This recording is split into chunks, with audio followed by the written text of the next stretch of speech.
The Italian Film Commissions Association. Do you want to shoot your film in Italy and don't know where to start from? The Italian Film Commissions Association offers you the know-how and support you are looking for. Fred Film Radio, I'm Matt Micucci from the 64th Berlin International Film Festival. Io sono Valentina Pompili al Tokyo International Film Festival. Soy Antonio Becker y estoy aquí con Internationalen Filmfestspiel in Berlin. Mein Name ist Beatrice Behl. أهلا بكم في Fred Film Radio. Fred, the festival experience in 23 languages. Hello everybody and welcome to Fred Film Radio's Big Fred Tuesday. I am your humble host, the Ayatollah of Rock and Rolla, Matt Micucci, welcoming you to Fred Film Radio's weekly show on all things cinema, featuring news roundups and lots of interviews. We've got a very special show for you today. Ha ha! On a show making its debut in June 23rd, a date marking the birthday of Bob Fosse, known for directing such personal favourites of mine as Cabaret from 1972 and Lenny from 1974. We'll be joined by several guests throughout the show, but first, let's start off with just some of the news that we came across this past week. Award ceremonies around the world are continuing to be postponed in response to the current global health emergency. The Academy of Motion Pictures Arts and Sciences has announced that the 2021 Oscars will take place on April 25th. The Critics' Choice Association has also postponed the 2021 Critics' Choice Awards to March 7th. The BAFTAs have been moved from February 14th to April 11th, and the Indie Spirit Awards are expected to most likely follow suit.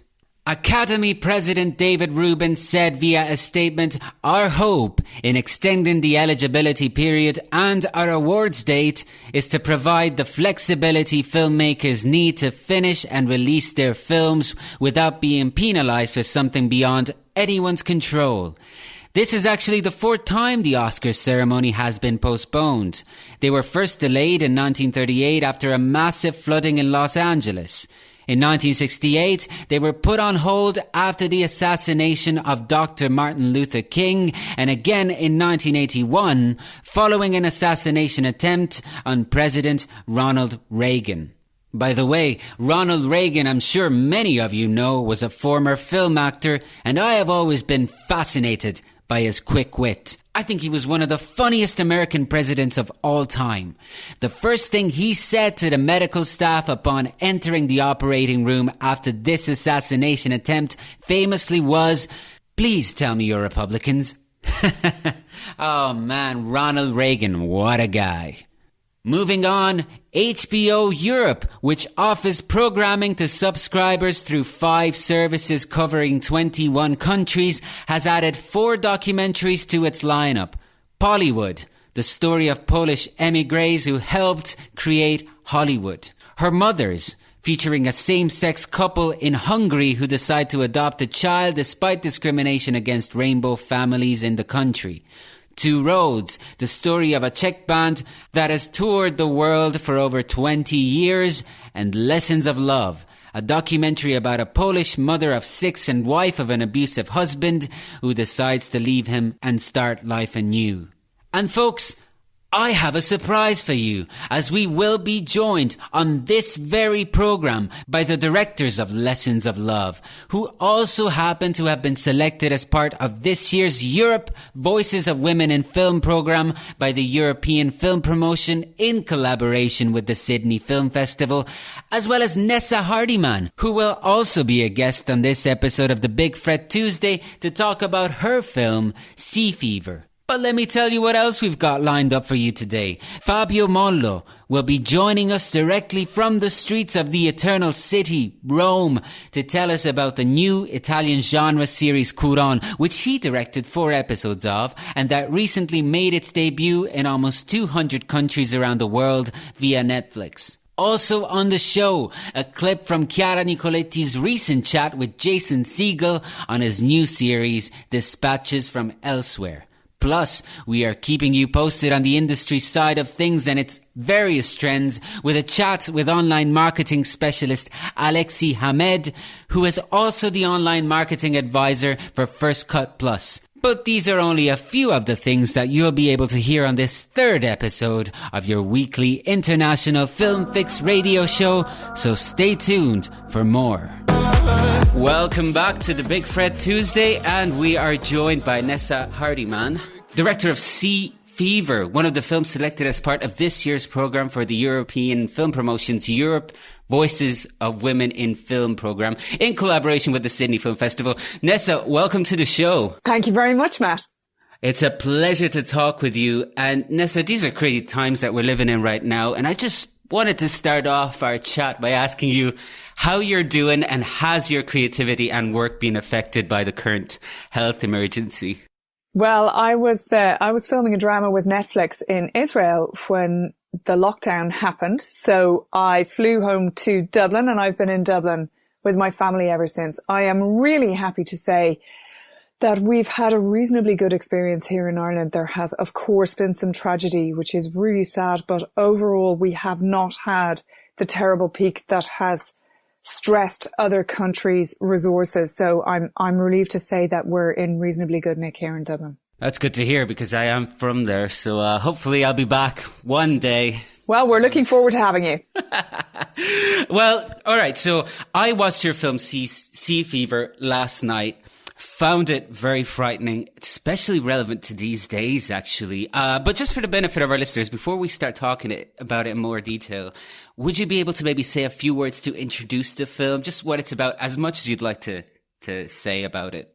Sure. Well, Sea Fever is a psychological thriller with a sci-fi element. It's a tense, propulsive story that really essentially explores ethical questions about taking responsibilities for ourselves, for each other, and for our world. The story is about a marine biology student called Siobhan, who prefers to spend her time alone in her lab. And for her doctorate, she has to endure a week on a ragged fishing trawler where she's miserably at odds with the close-knit crew. She's neurodivergent, so she thinks differently, and it's very difficult for her to make connections with people that she doesn't know. But out in the deep Atlantic, an unfathomable life form ensnares the boat, and members of the crew start to succumb to a strange infection. And at that point, Siobhan kind of has to overcome her alienation and anxiety and really win the crew's trust, because she's the only one who might be able to navigate them home with her skills.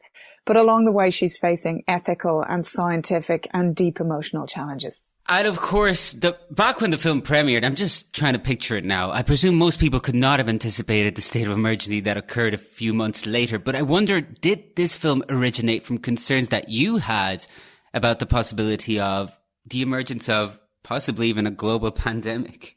Well, really, the film premiered on the opening night of the Toronto International Film Festival. It premiered The Discovery Strand, which is about visionary new directors, I'm happy to say. And that, of course, was before COVID gripped the world. Now, essentially, when I was writing the film and when we were making it, the story was about the ethics of protecting ourselves versus protecting others. And the root of the story, the central metaphor of the story, as far as we were concerned, was climate change. So the film is really informed by this painful awareness of how fragile our biosphere and our ecosystem is. But really what I wanted to explore in terms of the crisis that we have around our climate is how raw economic need forces people to act against urgent ecological concerns. And the big theme of the story is reason and the scientific method versus magical thinking. In other words, being able to see clearly what is actually happening and what we need to do versus the very human desire to sort of build ourselves a comforting lie that makes it seem like everything is okay and we can just act the way we've always acted and we don't have to take responsibility. And I think that's really why the film feels very apposite, unfortunately, for our current environment. Because what do you do when you're making a story like this? What you do is you say, okay, the boat is a microcosm for the culture. Where are the cracks in the culture that if we put pressure on them, we're going to really see those cracks open? And the really big cracks in our culture, it seemed to me when I was writing, were this idea that we are all independent agents in competition with one another. And that if you win, I lose. And if I win, you lose. This kind of zero-sum game, which is a sort of neoliberalist idea that there's no such thing as society. And of course, that's in total contradiction with the way that we need to think when we think about climate change. But unfortunately, the advent of the COVID crisis has really put exactly the same pressures onto our culture, and we see the same cracks in our culture opening up. This idea that economic need trumps every other need. Economic need is more important than, the lives of the most vulnerable people in our society. Those are the kind of conflicts that emerge. And I think what COVID has taught us is the same thing, really, that we were trying to explore in the film, the same thing that we're addressing when it comes to climate change, which is really no man is an island, and that we see ourselves as atomized individuals in competition at our peril, because that's a misrecognition of what we are. Actually, we are within a broader community of me, my family, my community, and the world, and we're a dynamic and integrated part of a greater whole, and how each of us acts benefits or works to the detriment of the other in unison rather than in competition. Yeah, that's interesting, because I do believe that progressively it becomes clear that the film also talks about responsibility, right? Yeah, that's really what the film is about. And it's funny to see it now, because I was watching it and hearing some words like quarantine, I realize now how the significance of those words has changed for me and possibly for the most of us. Yeah, the film really, it feels incredibly close to where we are now. And, people have said to me, well, obviously this is a coincidence and it's really prescient. Now, it is a coincidence. Obviously, we had no idea that we were going to be facing quarantine situations. But it's not surprising that something, that the film, which is kind of looking at what are the central issues that we need to struggle with culturally, that those issues come up in a different way later in the same year. That's not surprising, because they are the big issues that we have to struggle with culturally. And the big issues are raw economic need versus urgent biological and ecological concerns. That's the big thing that we as a culture have to deal with. So it's not a massive surprise then that the film feels resonant when we come up against the next major cultural crisis. Now, you described the film as a psychological thriller with sci-fi elements and so on. And these sci-fi elements, these genre elements, I was wondering what do you think? Is there communicative power to them? Oh, 100%. I love cinema that's representational and metaphorical. In other words, that it feels authentic and truthful and feels like lived experience, and the characters are rich and feel like real three-dimensional human beings with their own stories. But I also love a cinema that brings those characters in that very real world a dreamlike, a single what-if element that's a big kind of Brechtian metaphor. And for me, I really want to use the language of cinema to explore ideas. I want to use powerful cinematic imagery. I want to use authentic performance and complex soundscapes to touch on cultural sore spots through these kind of dreamlike correlatives that operate to allow us to approach very real, very urgent questions through the powerful and very human language of metaphor. As a teenager, I remember, I think I was about 12, I went to see Neil Jordan's adaptation of Angela Carter's story, The Company of Wolves, and I was really struck by it. That notion that you could use the language of metaphor, the language of Fritz Lang, to articulate a grown-up form of storytelling, that you could touch on things that were complex and adult themes using the intrinsic primal dream language of cinema. Oh, yeah. Dreamlike. I like that word, because yes, there is that dreamlike quality to cinema in general, but of course it is enhanced in films like these. You mentioned Fritz Lang as well. And I think it's really been taken up in recent years. I felt very influenced by the palette and tone of the cinema of Southeast Asia. People like Park Chan-wook and Wong Kar-wai and Bong Joon-ho and Ang Lee. This fusion of a cinema of ideas with a cinema of spectacle, which I think is really powerful. We'll be back momentarily with NEASA Hardiman to talk more about her film Sea Fever. So stay tuned for more. And we're back with NEASA Hardiman, director of Sea Fever, one of the films featured in the Europe Voices of Women in Film programme presented by the European Film Promotion in collaboration with the Sydney Film Festival and NEASA. Another thing that I wondered while I was watching Sea Fever was that it must have been challenging to direct a movie almost entirely set on the open water, right? I know. What was I thinking? Was it challenging? Did you find it challenging? Yeah, it was very difficult. Yeah, filming on a boat is, as any idiot in the street will tell you, filming on a boat is really hard. So what was I thinking? We had a tiny budget and I went, I know, let's film it entirely at sea. But what I really wanted from that was I wanted that idea of a microcosm. I wanted that idea of a community of people who are trapped together, who could represent, a broader community because you can't get away from each other. So there are several things that gives us. It gives us the opportunity to talk about the very specifics of what's happening in that particular industry, where they're really at the cutting edge of what's happening in the climate crisis. And they're really at the cutting edge of that incredibly difficult moral conundrum of economic imperative. These people are losing their livelihoods because of industrial scale fishing.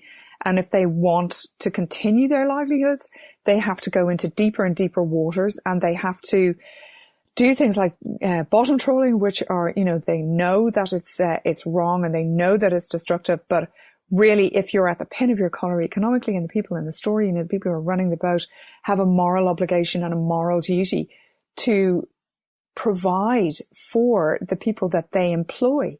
And so they're stuck between this rock and a hard place of knowing that they're damaging their own and global long-term interests by doing what they're doing. But in the short term, they have to stay alive. They have to feed themselves and their families. Here's possibly a silly question that I just thought of there. Are there any parallels between the fishing trawler, the people in the fishing trawler, and the film industry and working within the film industry? Oh God, 100%. It was one of the jokes that I made to the producers, going, essentially the people who skipper the boat are like the producers. They're trying to keep everything on target by managing the finances. But it's not always in the best interest of the people who are actually doing the job. I don't mean that about our producers at all, of course. But I think it's not just the film industry. I think it's true of many industries. It's ecological versus economic crisis. And it's very difficult. People find it very difficult to make those choices when they are vulnerable, when they are already themselves very precarious. And that's the issue. And one of the other big issues in the story that I wanted to explore was this idea of reason and the scientific method in balance with magical thinking. Obviously the story focuses on this figure of the scientist and how important it is to be able to look truthfully and honestly and without fear at what's really happening, and then to act accordingly.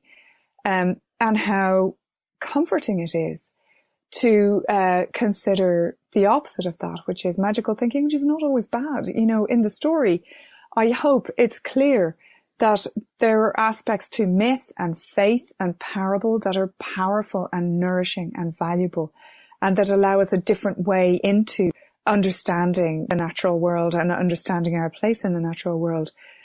But the risks of magical thinking are that it can turn into comforting thinking, and that's, I think, where we run into danger.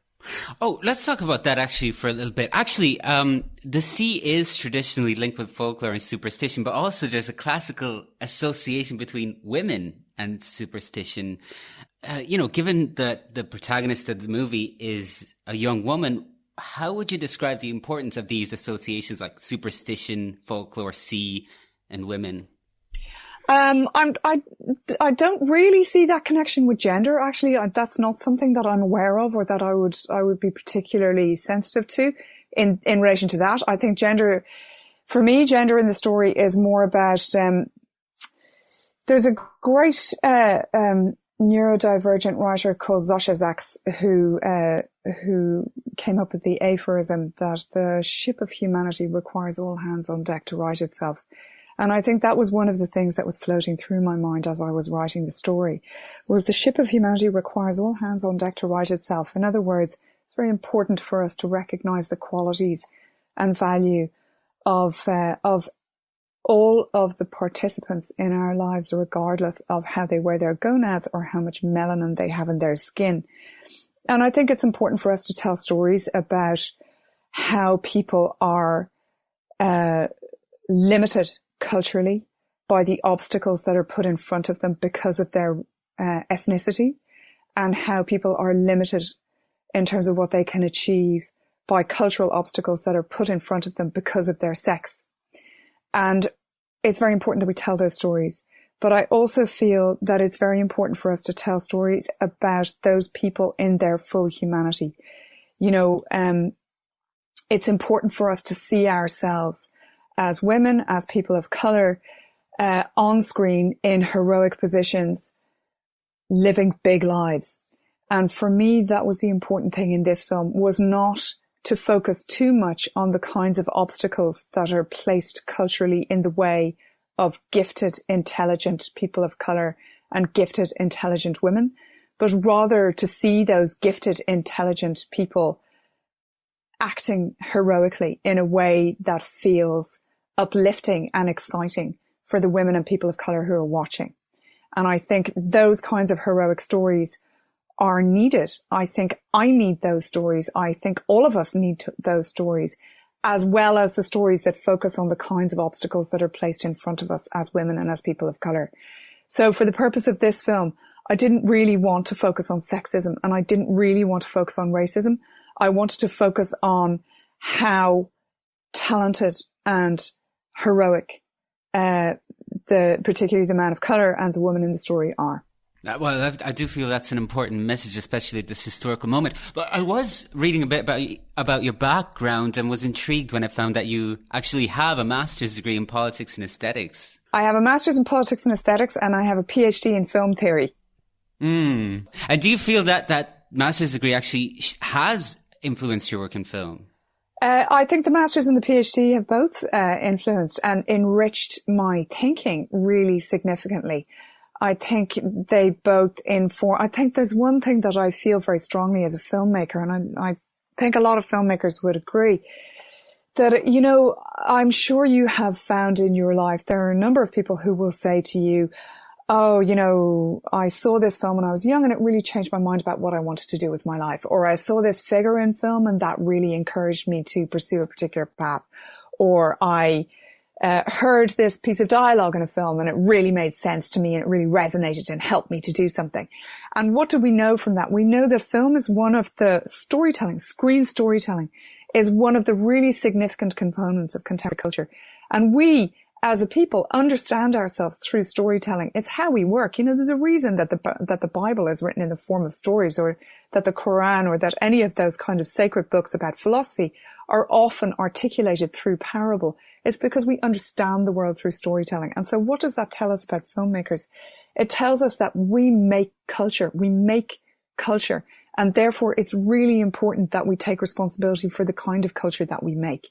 And I think one of the things that exploring the world of politics and aesthetics and film theory has done for me is really make that feel urgent and important, to take responsibility for the meanings that you make and for the way in which you intervene and articulate story, because it has an impact on the kind of cultural environment of the people who see it. Who are some of your favourite film theorists? My favourite film theorists? There's a question you don't get asked every day. I mean, I suppose I don't feel that I adhere slavishly to any one person's particular outlook. Like, there were a lot of books that I read that I felt very nourished by. But I think it's more, the people that I think are the most powerful film theorists are the people who are the practitioners.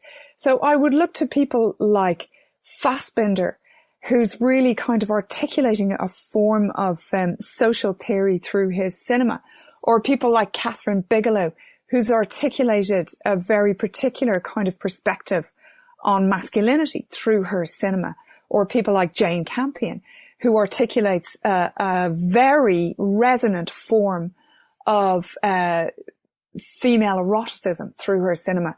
So I suppose I would see those people as theorists who are articulating their theory in a really meaningful and emotionally resonant way. Nessa, thank you very much. It's been fascinating. Thank you so much for joining us. A great pleasure talking to you, Matt. Thanks for taking the time. Jason Segel of How I Met Your Mother fame is the director, actor and producer of a brand new series on Amazon Prime Video titled Dispatches from Elsewhere, which was presented at the last edition of the Berlinale from earlier this year and is now finally available on Amazon Prime Video in the UK and Italy. Fred Film Radio's very own Chiara Nicoletti recently caught up with Segel to talk a little bit about it, and here is a clip from that conversation. So, Jason, you directed it, produced it, written it, and acted in it. How did you decide? Why did you decide to do all this? I really went on a journey to figure out what I wanted to make next and what I wanted the rest of my career to be like. Thank you so much. After my TV show ended, and I had a string of romantic comedies that sort of came to a natural end, and I wanted to figure out what I was going to do with the rest of my career. And this show, in a lot of ways, is me throwing down the gauntlet, reclaiming who I was when I wrote Forgetting Sarah Marshall, and ended a movie with a lavish Dracula puppet musical because I thought it was great, and I wasn't thinking about strategy, and I was sort of saying, this is who I am. That's what this show is at 40. It's the grown-up version of that. I think you'll see as the show progresses and gets to episode 10, I did the 25-year-old version of full frontal nudity in Sarah Marshall, which is literal. And I think that this show, I haven't thought of it this way till now, but I think this show is the grown-up version of that same impulse. Of what if I just show you everything and see how we all relate? It's psychological nudity. I think so. I think that's exactly right, yeah. Was that scary to put it out there? Yes, but I think that that's what I've always been good at, in a way, of how honest are you willing to be on screen, pushing the boundaries of pride and shame, and to do that emotionally in this series was exciting. I felt like I lived unafraid professionally for too long, and I wanted to reattack that idea. How did turning 40 impact all of this?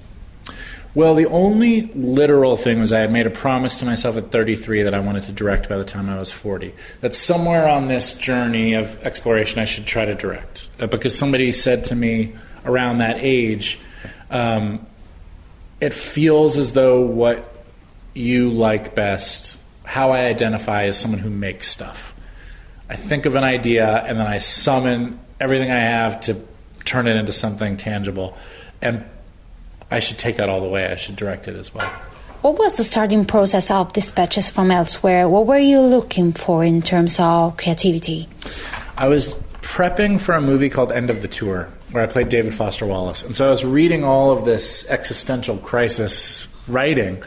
So I think I was in that state of mind, and I was really on a very similar journey to what the David Foster Wallace, who I was portraying, was going through in that movie. And I saw a documentary about this art experiment that happened in San Francisco in 2012. And I think it hit me at the right time. And I probably reacted disproportionate to the occasion, but I just remember being alive and on fire, like, this is it. This is what I need to write about. And I called I got a hold of the creator of the real experiment, and he hung up on me. And I told him my idea, and he said, "This is interesting, but not yet. Click." And I was stunned.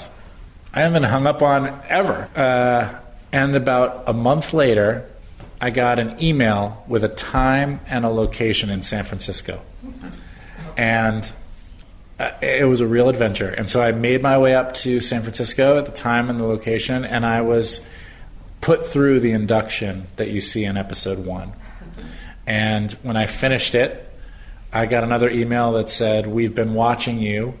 You have divine nonchalance, and we're giving you the rights to this project." Did you base your character on your experience, or is it entirely fictionalized? No, what it was for me, and obviously I have lived a very, very blessed life. But I think for me, being on a sitcom for 10 years and churning out romantic comedies that I felt like were taking my first success and trying to stretch it as far as possible, at 33 years old, I looked around and felt like I have no idea who I am. So that was the start of Peter, is a guy who realizes that he hasn't done a personal check-in in so long that he essentially has no identity. How did you conceive the other characters? Yes, well, I wanted to create 4 characters in different states of existential crisis. I wanted to paint them as differently as possible, and then as an exercise in empathy, ask us to picture each of them as us. And my goal is that by the end of the series, you look at all 4 of those characters and say, yes, that is me. And if we can do that, then maybe we realize we're not all so different. Well, we heard at the beginning of the show something like life without risk is the most devastating costume. Is that your motto now? Yes, I think so. I think, a life unexperienced is pretty sad, and it doesn't need to be big. Again, it's these people are just changing their life by going down an alley that they normally pass by. And oh my gosh, there it is. There's the mural that has existed in my city for the whole time I've been here and never noticed it. So you start noticing these little acts of magic. Do you think that at some point you need to take this kind of risk in your life to feel fulfilled? Yeah, no, I mean, a little bit, yeah. I mean, I think I've come to realize that a lot of these feelings of there should be more are remedied very easily by recognizing that it exists, that it's there for me. It's right there. I mean, even this city, I couldn't sleep last night, so at 5 I started walking around. I went to this brunch place called the House of Small Wonder, and then I ended up at Museum Island and went through all the museums, and I thought, oh, it's all here. All the beauty is here, but it's just so much easier to sit and watch TV. How did you come up with the intro to the series? The sense of respect towards the audience that love series and the language. Let's say that I have to say we really, really loved it. Oh, good. I'm so glad. Well, thanks. I have had that idea for a really long time, and it started with how easy it became to watch previews of movies on the internet. Because then I'd be like, all right, this is a movie about them getting in a bus and crossing the country. So why are you making me wait 25 minutes for them to get in the bus? Just like, get in the bus. I know what this movie is about. And so I've had that idea for a really long time, and this series was my first chance to use it, of just like, let's just get on with it. We all know what this is about already. To listen to the full chat with Jason Segel on his new Amazon Prime Video series Dispatches from Elsewhere, all you have to do is look for it on fred.fm/UK. That's fred.fm/UK.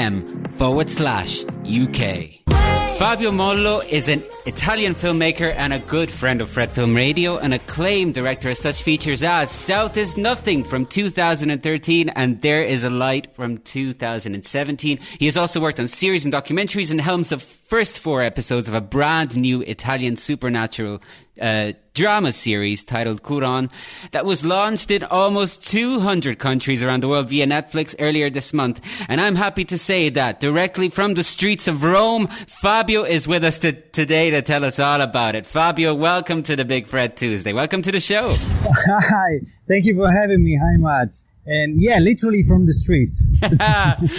Literally from the streets. Well, there you go. So, well, first of all, Fabio, these are crazy times that we're living in. On the other hand, it's possible that there couldn't have been a better time to launch a series that people can binge on in these days of quarantine. How does it feel right now to know that several people in almost 200 countries around the world could be binging on something that you have worked on? I have to be honest, it's crazy. I mean, it's been a week now because the show was launched a week ago, exactly today.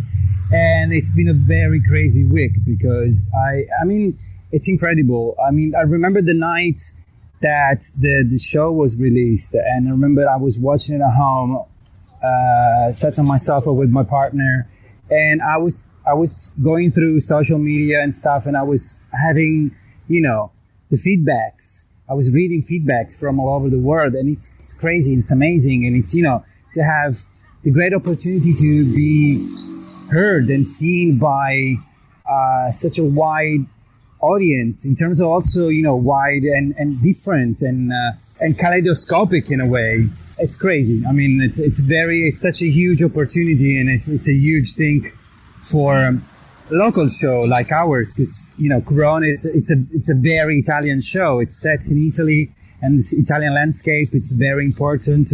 It's spoken in Italian and everything else.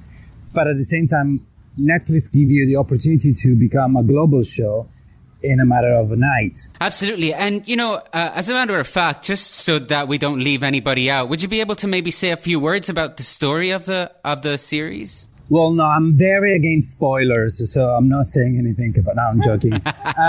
No. You can say as much as you'd like, Fabio. You don't want to give anything away. Right, absolutely. No. I mean, it's... it's as you said, it's a drama, but it's a mystery drama, a psychological drama. It's the story of Anna, who's a young mother of two twins, who goes back to her the village where she was born and raised, but where she has to leave this village. She had to leave the village 17 years ago because of something that happened, and now that she's back, she has to face the ghost of, in terms of like a ghost from the past, something that happened in the past, a nightmare. I'd rather say a nightmare, and so have to do the twins. They have to face the past of their mother and also the present, because at the end of the first episode, the mother disappears in a very mysterious circumstances, and they have to find her. So as I said, it's genre, of course. It's a mystery, and it's thriller, and it's a little bit. We dip into horror as well sometimes, but. At the same time, it's a drama. It's a family drama. It's a coming of age, because it's a story of these two teenagers who, while looking for their mother, they actually, they have to come to terms with their own identity. And the show deals with the fact that, each one of us we will all have a side of ourselves that we keep hidden, and we try to domesticate in a way. We try to contain and repress. But sooner or later, we have to face this side of us, this hidden side of us, and we have to come to terms with it.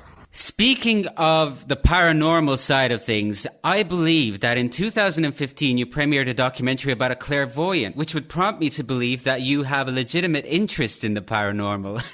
So what? And so I was thinking about this, and I was like, well, first of all, is that true? And where does that interest originate? Well, you did some investigation. Yes. It was. I've grown up in the extreme south of Italy. The southern Italian culture of religious belief and miracles and what I call magic realism, which is basically elements of magic or of paranormal that interferes, or it's really part of my culture. I remember growing up with my grandmother, we were talking about saints and miracles as if they were just like as real as we were, and they were just part of our everyday life. And I also grew up reading. I was very obsessed as a teenager with a Colombian writer called Gabriel Garcia Marquez, and the whole magic realism of his literature really helped me to become the storyteller that I am today.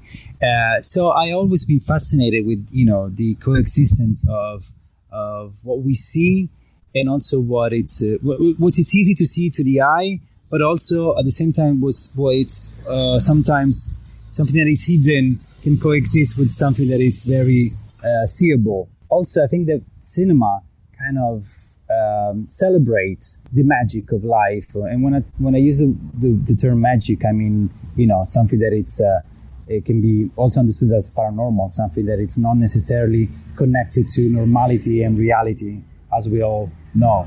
Yeah. So with that documentary, I was very fascinated with the idea of telling a story of of a young man who was, having a relationship in terms of was talking and having, seeing the Madonna, the Virgin Mary. As much as in CURON, I was very excited about the idea of, telling a story that it was very character driven. It was very about the dramatic death of the character, but at the same time, it was involving also, creatures and mysterious lakes and mysterious woods and and animals and stuff like that. What about the setting itself of CURON?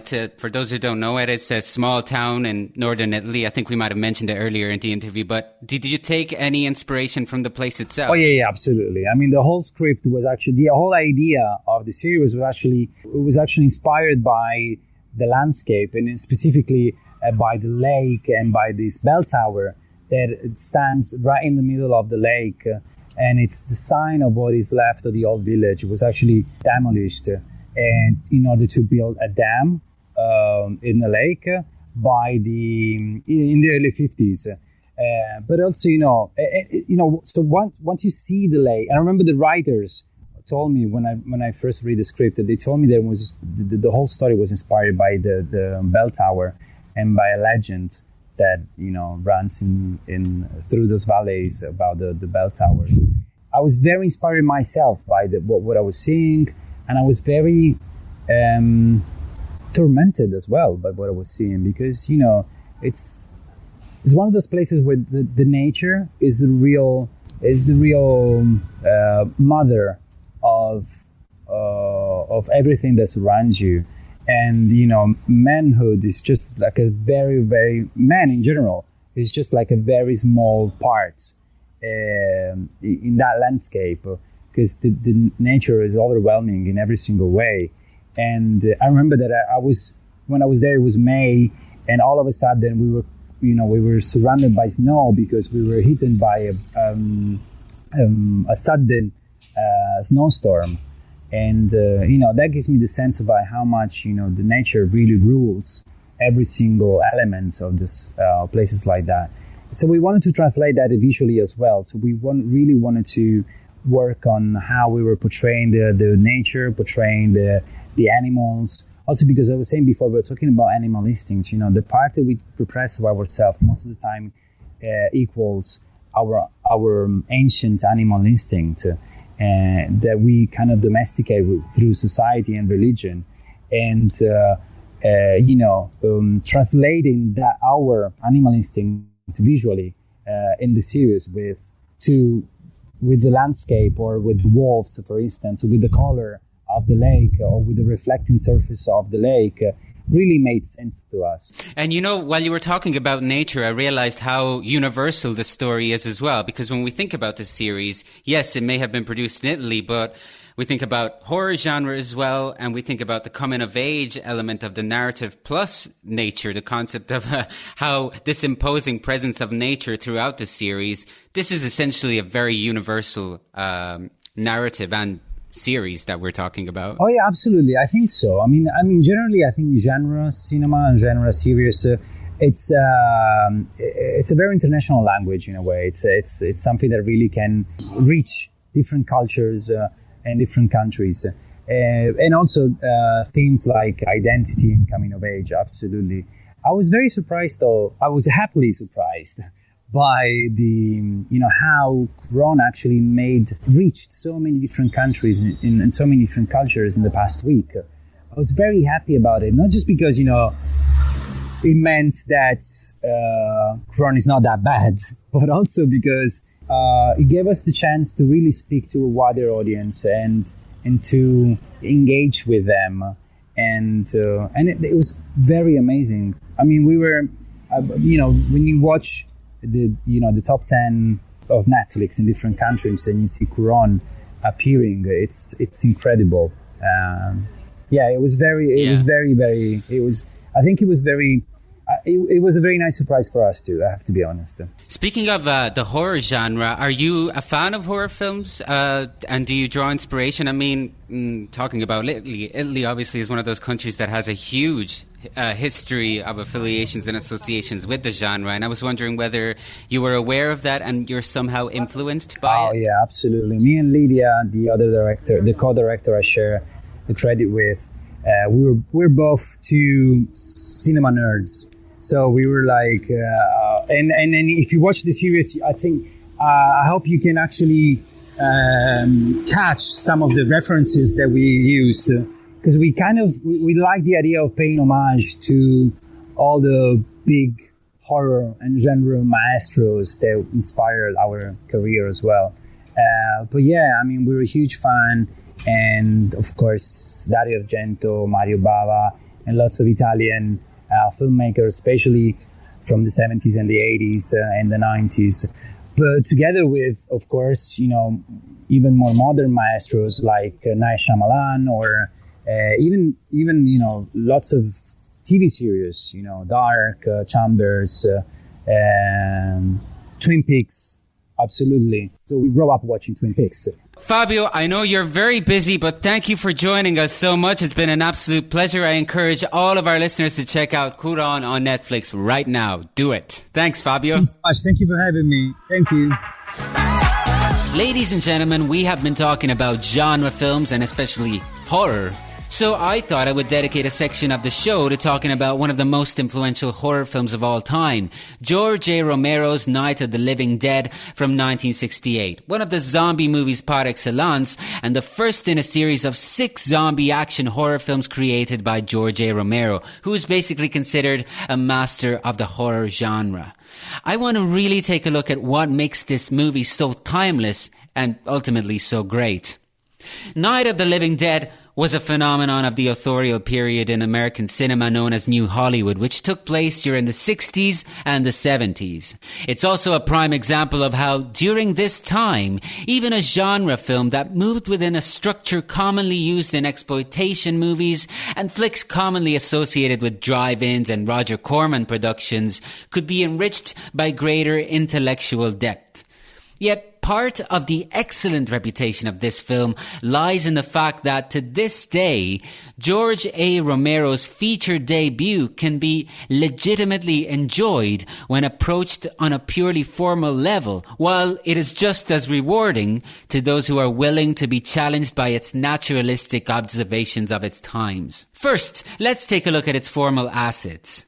Night of the Living Dead is purposefully shot in black and white. Sure, it's less expensive, yet this was also a choice that welcomed a quicker and more real style of filmmaking, heightening the urgency of its narrative as it moved along. Everything in this film, in fact, seems to simply happen. In the most action-packed scenes, such as the chase scenes, the camera is handheld, while in other moments, a psychological tension is built up through more still and meticulous camera angles. And as far as the narrative goes, it doesn't take long for Romero to get the action started. 2 siblings quarrel, albeit half-jokingly, in a graveyard. Shortly thereafter, the first zombie emerges without much explanation and kills the brother. The sister, able to escape, takes shelter in a seemingly empty house, only apparently populated by a corpse. Soon after that, a black man, Ben, arrives, kills 2 zombies, burns one of them in front of the house, and begins to block all the possible entrances to the house. And it's important to note that the heroic figure of the film is a black man. It's a well-known fact that it wasn't at all common for American movies to have black characters in their lead, even in 1968, at the height of the civil rights movement, much less so when they played the role that can be defined mostly as the heroic role of the film. Yet the term kind of seems stretched. In fact, it may be argued that all the characters of Night of the Living Dead who wind up in the house and whose lives we become invested in are not very likable. Their inability to get along is, quite frankly, frustrating. Their verbal aggression, whether passive or direct, towards one another makes their sorry fate seem inevitable. In fact, the lack of a central heroic figure is quite important. Whether black or white, all of the living are far less united than the living dead, who, on the other hand, regardless of race, share an instinctive union through their desire to munch on human flesh. The complexity of this narrative dilemma enhances a greater potential for independent interaction with the spectators. And this is where the naturalist paradox lies. Much like the naturalist movement of literature, for example, which depicts its characters as unable to fight back or control genetic or emerging patterns that eventually lead to a pessimistic conclusion, so is the viewer unable to find a proper alternative to the humans to side with. In other words, while we may not like the zombies, we kind of don't want them to die either. The dilemma is all the more striking when we consider that the zombies are not the somnambulistic brainwashed types that they were before Night of the Living Dead. They were also not manipulated by some higher being for trivial purposes. They are very similar in their outlooks, for example, to their living counterparts. And the looks shared by members of the two species, let's say, are powerful for precisely this reason. There's a certain spirituality shared between them that is not unlike the looks shared by the characters fighting in duels of films by Akira Kurosawa, for example. In conclusion, Romero's first film broke down many taboos of the horror genre. A happy ending, for example, is not guaranteed. And there is no pivotal heterosexual romance to trail the storyline along and serve as an inevitable hope for the future. There's also no cowboy riding into the sunset, to use a common imagery from another genre. While the film is less obviously satirical than Dawn of the Dead, which would come nearly a decade later, Night of the Living Dead takes digs at conventions that particularly plagued studio-driven films and mainstream forms of representation, and revealed an America where family members fought with one another, where violence meant pain and bloodshed, and where people failed to get along with one another for a greater good. We may argue that what was scariest of all about the Night of the Living Dead, then as it is now, is that its horror effects are not as frightening as the underlying message that is to be read underneath its gory surface, and that still remains very relevant to these days. First Cut Plus is a program that boosts the competitiveness and marketability of feature films that previously participated in First Cut Lab. The program is split into two sessions. The first one took place from the 16th to the 20th of January during Trieste's When East Meets West. And the program will return during the online edition of Eastern Promises of the Karlovy Vary International Film Festival from the 6th to the 9th of July. My next guest, Alexi Ahmed, serves as one of First Cut Plus's mentors and online marketing advisors. And he is also the co-founder of the new Paris-based La Ventura Studio, a creative content agency that specializes in social media strategies for films. Alexi, welcome to the show. Hi, Matt. Thanks for inviting me. As a first question, I just wanted to start off with something pretty simple, and feel free to answer it in any way that you'd like. In your words, what is the importance of online marketing in the interest of boosting the competitiveness and marketability of films, and what does it entail? After all, this is kind of what First Cut Plus is all about. Well, for the online marketability, I mean, it's really now an obligatory pathway for films in order to be visible in as well on the marketplace, B2B, but also for a wider audience, B2C wise. The industry and producers of films are not always, don't have always the knowledge and the good practices, and so we here as advisors at First Cut Plus, we try to give them all that support, especially at this time with the coronavirus happening. It's one of the main concerns, how to be visible in an industry that has been so present offline, and also how to be visible globally. I don't know if I've answered correctly to your question here, Matt, but I think this is the main issue right now. Can you tell me about your activities as a mentor for First Cut Plus and how it's all sort of structured? Yes, so we this year we're 8 experts, 8 advisors, and we are teamed by pairs in order to give consultancy and expertise to the films that we see. We take time to watch at post-production stage, and we try to give them the best advice possible on how to market the film internationally at online markets, but also for world premieres and festivals. And also we try also to give them help on potential domestic distribution or national, like how to market it locally as well, from the experience we have in our own territory. The 8 experts come from different nationalities, different countries, so it gives many multiple advice on and experiences on how to distribute and how to market or how to communicate on the film. And how is that done? Do you do separate individual meetings? How does that work? It's really workshop based. So the way it was in Trieste, it was offline, obviously, because we were all present and we didn't have this virus going on.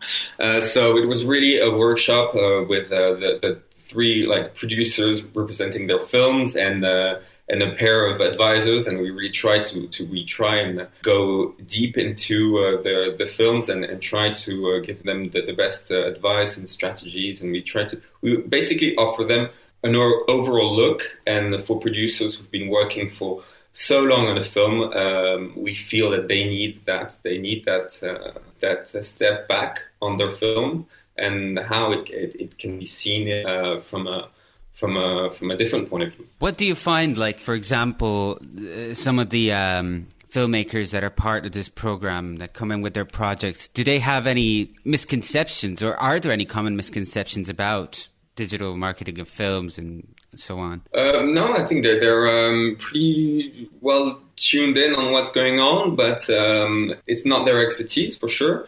And they have a high interest on how to promote their films and how to take a grasp of the international and global promotion of their films.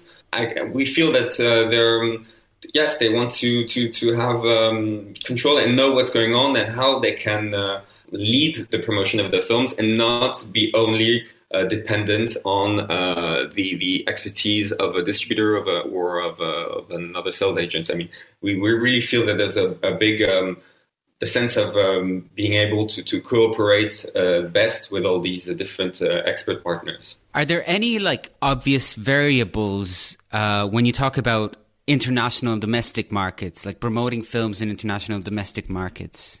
Yes, well, especially in when we do digital marketing, it is so audience specific and it's so related to one key territory that yes, we sometimes need to grasp the different strategies on and some that will work internationally, some that might be more challenging depending on the specific local market. So is part of the process of coming up with the right strategy then, what does it entail discussions about those things and also maybe things like target audience and all of that other stuff? Yes, I think that's one of the things that is really interesting at these workshops with the producers is really to talk about the strategy of the films and how best their film can correspond to the current market, and also how to direct, how to target the best audience for the film, and because there's so many films out there that you really need to be very daring also in the way to deal with this audience. Is it therefore important that the mentors and experts come from different parts of the world? Does that mean that perhaps some territories have different points of view when it comes to this particular topic? Yes, I think it's a big asset of this workshop is the fact that we all come from different territories and that we have different visions on films, and it's really a lab. It's really an open discussion on films, and we all come with our own experiences, and so I think it grows. I mean, we come out of this workshop with we all learn, not only the producers but also the experts. It's an interesting workshop. We'll be back momentarily to talk more about online film marketing with Alexi, including the impact of COVID-19 on this aspect of the film industry, his work with Paris-based La Ventura Studio, and what are the best social media platforms for online marketing of feature films. So for now, we're going to take a short music break. And we're back with Alexi Hamed, who is one of the experts for First Cut Plus.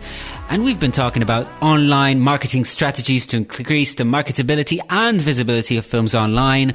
And I wanted to ask you, Alexi, about the impact that COVID-19 will have in the film world in this regard. So are you looking to integrate discussions about COVID-19 during the First Cut Plus workshop? And are you maybe already able to see how COVID-19 has impacted online marketing of feature films? I think that there's really a desire for everyone to get back to festivals and get back to offline and meet people at festivals and markets and market these films the way we did. But COVID came and changed a lot of things, putting more people online, putting more people aware of what's going on. And so I think as we have all experienced in our own lives, I think there are some practices that will keep on going with online. But I still see that the offline marketing will still be very present, because at the end of the day, we want people to go into movie theaters, and it's still a very, very offline related zone. So you do expect that during First Cut Plus there will be much talk and discussion about the impact of COVID-19? I do hope that there will be enough windows for these films in between the coronavirus and the lockdowns and everything for all these films to grow and be present. But I still think that the industry has adapted its ways, and there are also now digital ways to see films and for them to be visible.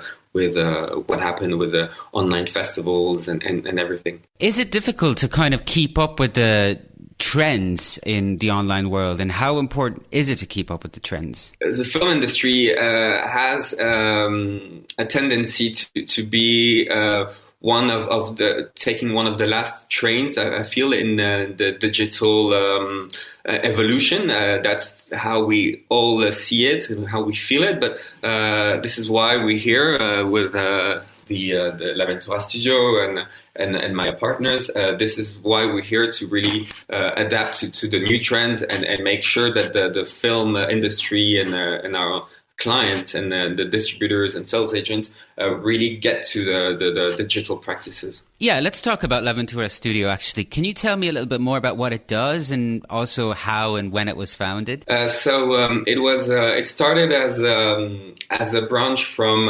international PR agency based in Paris called Rendezvous, managed by Viviana Andriani, and with her collaborator Gabrielle de Bortoli, they started to offer digital marketing services to films they worked on for the press, but as well to films managing purely the digital marketing for French releases as well as for international sales agents.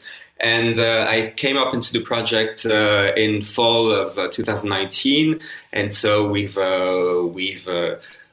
rebranded it to L'Avventura Studio in February, just before the Berlinale.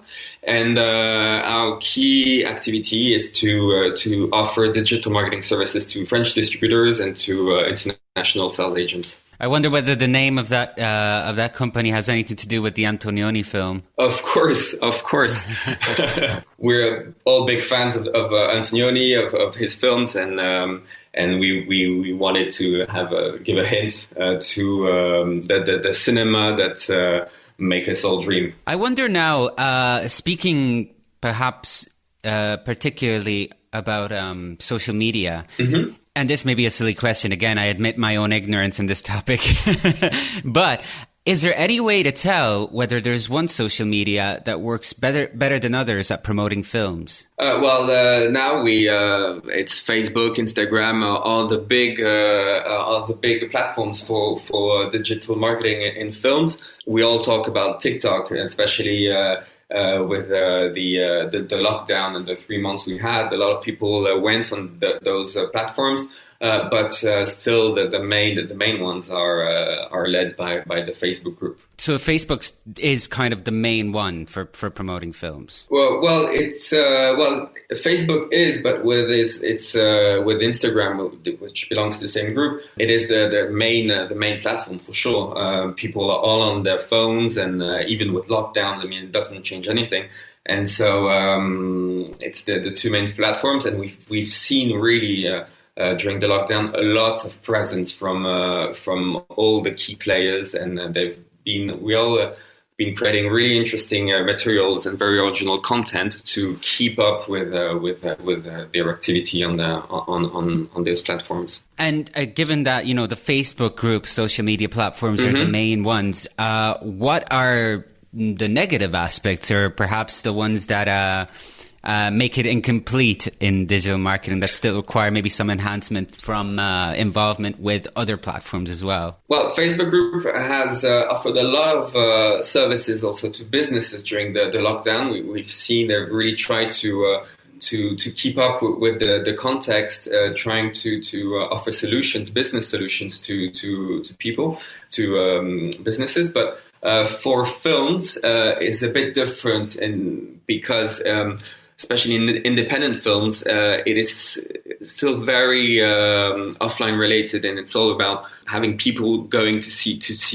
films in cinema still. I would say that the situation is a bit different for films, and it's very challenging for independent films to be visible on those platforms, because it is so those platforms are still are very mainstream and give references that are very, very mainstream. This is why it's pretty challenging and very interesting to go and reach for an audience that is so specific. Right, because obviously visibility is the goal. Yes, of course. And so this is why we create original content to really try and have people interact with those content and be aware of the presence of those independent films. And of course, then when users start to interact, then do you also maybe discuss and talk about administration of these different social media campaigns and even Facebook pages and so on? Well, the idea is to really manage the launch and have different set of goals for each films, and this is why the presence of players such as us and others in the business is really try to admin and lead the image of these films and promote them on around a set of goals that could be a national local release, that could be a festival premiere, that could be a market launch as well. And so we're really it's really a goal-oriented business. Alexei, it's been fascinating and time really flew. Thank you very much for joining us. It was amazing. Thank you, Matt. Thanks a lot. Let's return to the horror genre for a moment to revisit one of the interviews from Fred Film Radio's extensive archive from the past years of interviewing several movie greats from all over the world.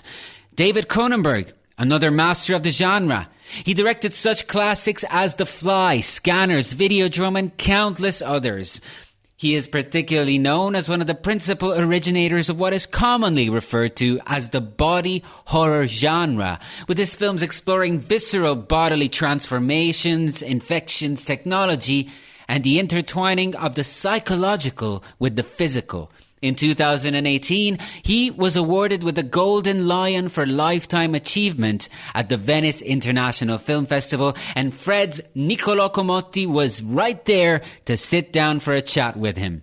And here it is. Fred Film Radio, this is Niccolò Comotti here at the 75th edition of the Venice Film Festival, and today I'm joined by somebody a bit special, I think. I mean, I grew up with your film, so welcome, David. Well, David thank you. I'm happy to be here and happy to have influenced your childhood, hopefully for the better. Or for the worse, but at least it's interesting. Good, that's good. The worst is actually better.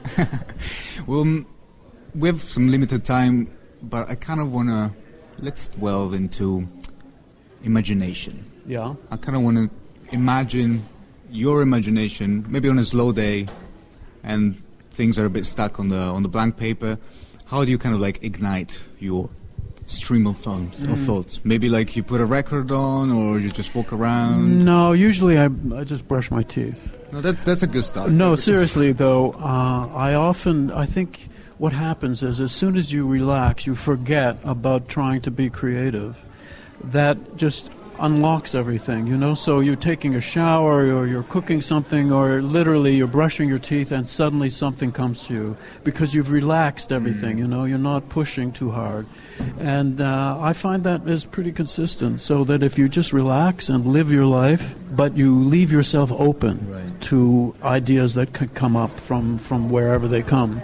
There's a French writer, we probably know him, Michel Houellebecq. He says that boredom is actually paramount for his sort of like creative process. He has to be incredibly bored. Well, I wouldn't, for me, say that I have to be bored per se, but I think it's also like saying that living the bourgeois life, is you live the life of a bourgeois in order that you can be radical in your art. Now, who said that? It wasn't Balzac. It was I don't know. Okay, well, it was a French writer anyway. And it was a very interesting statement because you don't have to live a radical life to be a radical artist.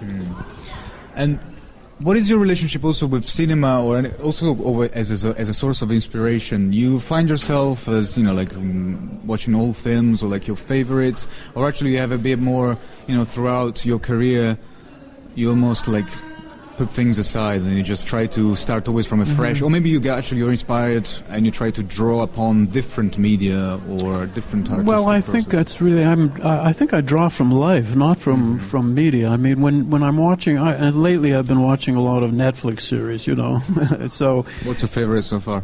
Well, I think Babylon Berlin was fantastic, but there are quite a few.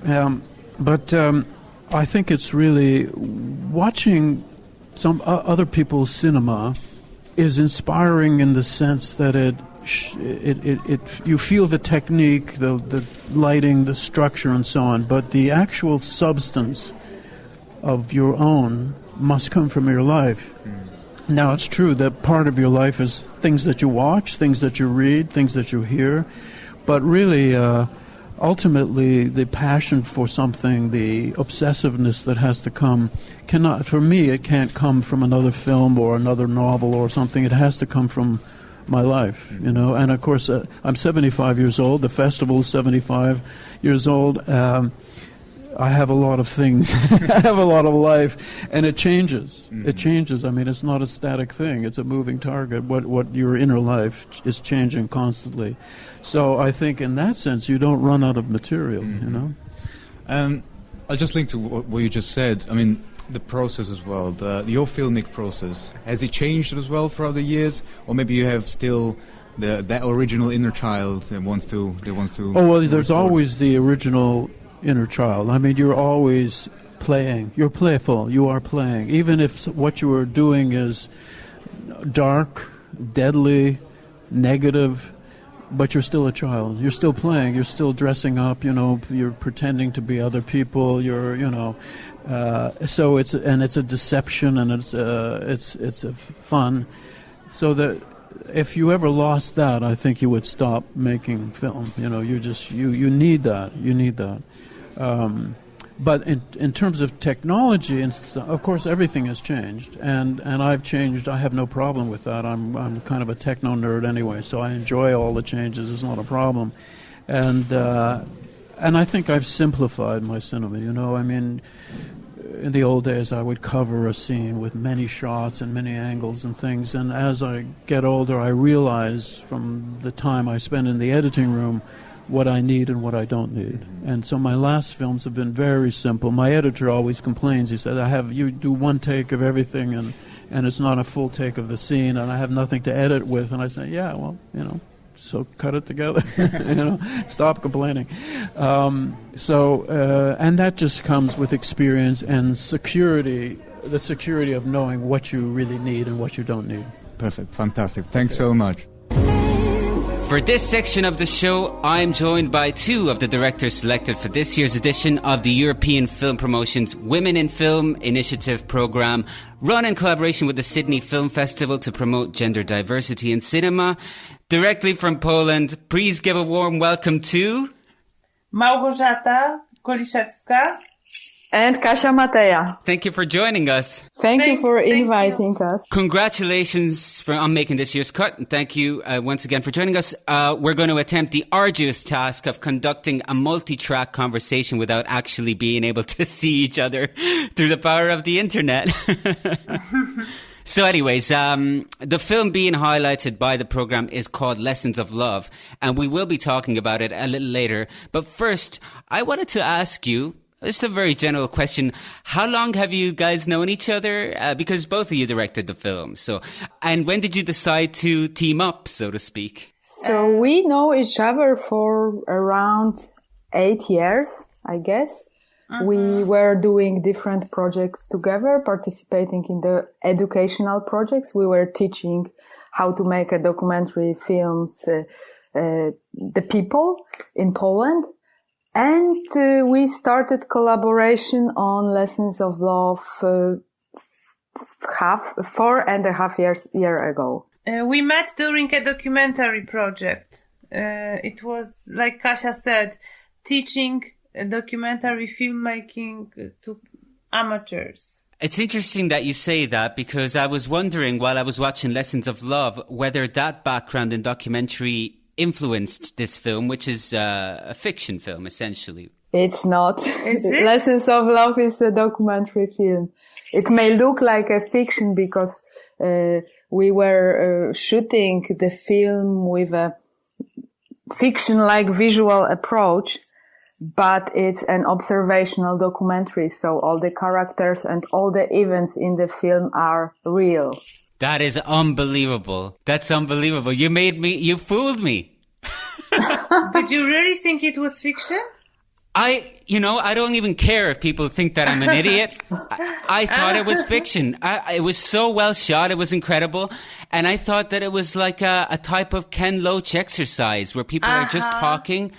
My mind is blown right now. Okay. Now, was this your intention? We also focused during the editing process on building these narrative structures from the scenes we recorded. So maybe that's another thing. I'm blown away because the shots seem so structured and the whole film looks so well shot that I think that it's pretty possible that people may mistake it for a fiction film. Now, that prompts me to ask about the style, actually. Some shots seem very much, I wouldn't go as far as to say staged now, but there is an attention given to the actual look of the film as well. Yeah, it may be because in some scenes we were using 2 cameras. In one scene in the film we were using 3 cameras at the same time.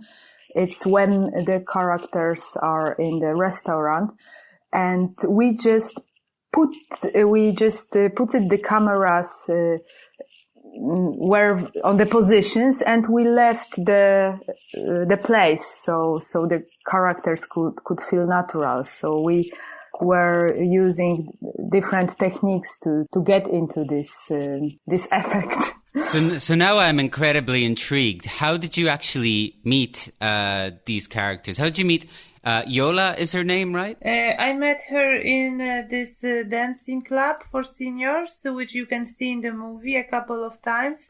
This dancing is called Cafe Smile. And I met her there when I was actually planning to do a documentary about that place, because I was in love with that place. And there was a couple of very interesting characters there, but Yola turned out to be the most interesting one. Yola turned out to deserve her own movie for herself. So after shooting for a couple of months, me and Kasia, we left the idea of making the film about the dancing club and concentrated only on Yola's story. I'd gotta tell you, the camera loves her in a sense, because she kind of has that movie star appeal to her too. Exactly. Oh yes, yes she does. But she seems so open as well. I mean, completely natural in front of the cameras then. She didn't have a problem with being filmed and also revealing personal parts of her own life. Actually, she didn't, because, she was in such a moment in life when she really wanted something new, when she left her husband, Bogdan. She came to Szczecin. She had a very serious operation, because the operation that we see in the film is the second one that she had. And she really had like desperate need for something new in her life, to do something for herself. So this film was a perfect... The film gave her also a motivation, for these changes, and the changes gave her motivation for being a part of the film. So these two things like connected in the ideal moment. I can see that. Yeah, I can understand that. And it's fascinating because, as she tells her life, I figured that maybe the film in a way was an opportunity to reevaluate the norms of domestic life in Poland, but also possibly elsewhere in the world. I mean, I'm sure of previous generations. What do you think? I think a lot of women can relate. I think a lot of women can relate to Jola's story. Yes, there is a lot of domestic violence in Polish families, the subject is, of course, very serious, but even now when it's this Corona time, the domestic violence is increasing and people don't have an opportunity to escape the houses, the flats for the last 2.5 months. So, the subject is really serious, and there is a lot of this violence in Poland, and I guess that in many places around the world. So we really hope that when someone will watch the film, and if one person will find a motivation to leave the abusive relationship after watching Lessons of Love, we will be very happy. We want to make this change. We want to give strength to the people who want to change their lives and just escape the abusive relationship. Pardon the simplicity of the question, but I think my credibility as a journalist has long gone after I said that I thought this film was a fiction film. But I wanted to ask you about the title of the film itself, Lessons of Love. I mean, is that in reference as well of experience, or maybe that the concept of love itself? Actually this title was established when we were still making the film about the dancing club, Cafe Smile, because there was this song, this Polish song called Lessons of Love, and people really went crazy during that song. It was very euphorical on the dance floor. And we had this title for that film about the dancing club. And later, when we started making a different film and started going deeper into Jola's story, and when Jola started to open up herself a bit more, when she started taking music lessons, when she started to fall in love with Wojtek, it seems that this title now is even more perfect, that we actually don't have to change the title because it fits so perfectly to what is happening, to Jola's process, that is happening in the film. So that's why we left the title. It was not we kept the title, We kept the title, Yeah, and I mean, the film is very joyous, I find as well. That's important to highlight, I feel. It's about freedom. Yeah, it's, it's like when you were entering the Jola's world as a filmmaker and as a person, then you really could feel a lot of joy. It was like the joy and love is spreading around. So that's something kind of magical, really, that this woman, she has so much of this love and joy around, that she is, of course, she is a victim of this violence, but at the same time, she's so strong and so full of of happiness that makes her character more interesting. Yeah. We'll be back for our second part of the interview on Lessons of Love in a moment. We're back with Malgorzata and Kasia to talk about Lessons of Love. You know, now that I'm thinking about it, because I am still kind of blown away that this film is a documentary, and I'm just and I figured out why I'm blown away. We've talked about Yola, but like Yola's husband as well. Was it difficult to get him to agree and to be in the film, because he comes across as very aggressive? Actually, it was not so hard to get him to agree.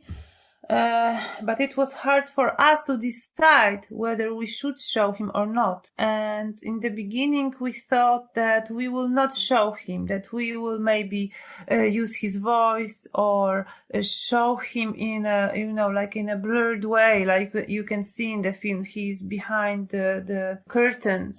And it was really a big task for us to decide, should we show him, how much we should show, and because we have a lot of material with Bogdan. Because actually we were surprised, but it was not hard for him to agree. And he said he knows exactly what we are doing, that this is a film, that he's the bad guy, and that, that he knows it's like that. We actually spent the whole week living in this villa, even more than a week, living in this villa together with him and with Yola and their oldest daughter. So that gave us the opportunity to shoot these scenes, yeah, because when we observed that a conversation between two of them is starting, then we took the cameras out and very silently get into the position and started to filming. So as Gosia said, we recorded a few conversations like similar to this we can see in the film. Wow. I found this film absolutely fascinating, and I encourage anybody to kind of check it out because it's well worth it.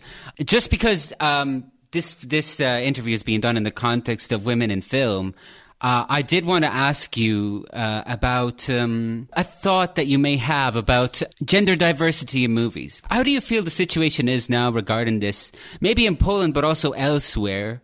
And how do you feel that cinema can benefit from an increased diversity? Recently, our producer Anya said that, and I agree with her. She said that while doing our film, she never had the thought that we are a woman making a film or we are a woman team making a film. We felt that maybe a bit more later, when we were getting feedback or when we were trying to get money from certain places in Poland, then we could really feel that we are women making a film. Right? It was great experience to be in the part of this woman team making a film about extraordinary lady. But what I observe in Poland that we have, there is a lot of great women documentary film directors, yeah? And also the films are about women protagonists, like Communion, for example. Over the Limits of Control, yeah? No, over the limit. Over the Limit, sorry for missing the title. So the situation is like, it's really women's world now, yeah? Really? Yeah. Or it's starting to be, yeah, because when we were participating in some kind of documentary workshops for developing our project, or later on we were a part of Doc Incubator. It was a workshop for films which are in editing process. So a lot of participants were women directors, yeah? It was more than a half sometimes, yeah, Gosia? Actually, when I was in Vaida school at the documentary course, it was in 2012, but then we had almost all of the students were female. There was just one man studying with us. Half of them is right now making wonderful films, because one of them was Ania Zamecka, the director of Communion, and I could really feel that women are perfect for documentary. Why is that? Why do you say that? Patience. Oh yeah, the woman has a lot of patience, and you need Kasia. Patience. Yeah, patience. You need a lot of patience when you are shooting a documentary. You really need to be in one place and just record for hours and observe, and then turn on the camera when you feel that that's the moment to record, yeah. And the process is very long. It's very often you do this for many years, yeah.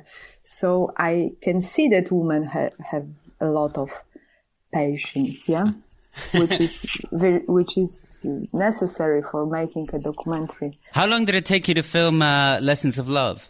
4 years. Since we started, yeah. That's a long commitment. Yeah. It's almost like being married to a project in a sense. That's true. Going back to one of the themes of the movie. All right, so it's been fascinating. We actually ended up exceeding the time of the interview that I promised by quite a bit, but I feel like it has been a very fascinating conversation. Thank you very much. It has been. Thank you so much. Well, my friends, that does it for this episode of the Big Fred Tuesday. But before we say adieu, here are some more news stories from the world of film and television that recently caught our attention.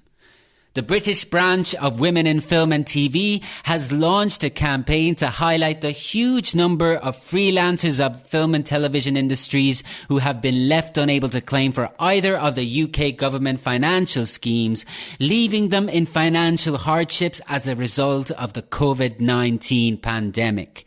Each day, the organization will post across Twitter, Instagram and LinkedIn the story of a freelancer who has fallen through the gaps of those schemes. The organization has also made a number of recommendations for changes to the government schemes to allow more freelancers to benefit. Liz Tucker, chair of Women in Film and TV UK, said via a statement, "We already know from our recent survey that around 2/3 of freelancers have been unable to claim under the government schemes. But when you read the individual heartbreaking stories of these individuals, the true personal impact of those left with no financial support really hits you. It is simply wrong and deeply unfair that these freelancers have been left with nothing." FID Marseille is set to become one of the first post-COVID film festivals to physically take place in the world.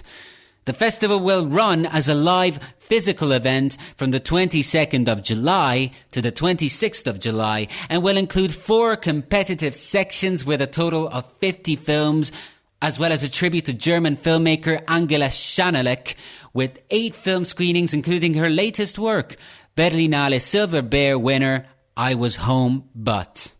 Disney has ended the free 7-day promotional trial for Disney Plus, the dedicated streaming home for movies and TV shows from brands including Disney, Pixar, Marvel and Star Wars. The company says that it doesn't need to dangle freebies to lure new customers to the streaming service. The news comes ahead of the July 3rd premiere of Hamilton, the movie based on Lin-Manuel Miranda's hit musical, which will premiere about a year before it was scheduled to play in theatres. And with that, we have arrived at our final destination. Thank you so much for joining us for episode 3 of Fred Film Radio's Big Fred Tuesday. And I urge you all to join me next week as we continue to explore the film world past and especially present with guests from all over the world. Till the next time, stay healthy, stay safe, stay strong, and keep checking in with Fred Film Radio, the Festival Insider. Fred. This is Cristiana Palmieri for Fred Film Radio from the Sydney Film Festival. My name is Roberto Pombo, here on Fred Film Radio, the Festival Insider. Io sono Laura Buffa e questa è una nuova puntata di Fred Mag. Mein Name ist Beatrice Beden und ich spreche mit Andreas Putschaska. Fred, the festival experience in 23 languages. Fred Film Radio. 24/7 on Fred.fm and smartphone apps.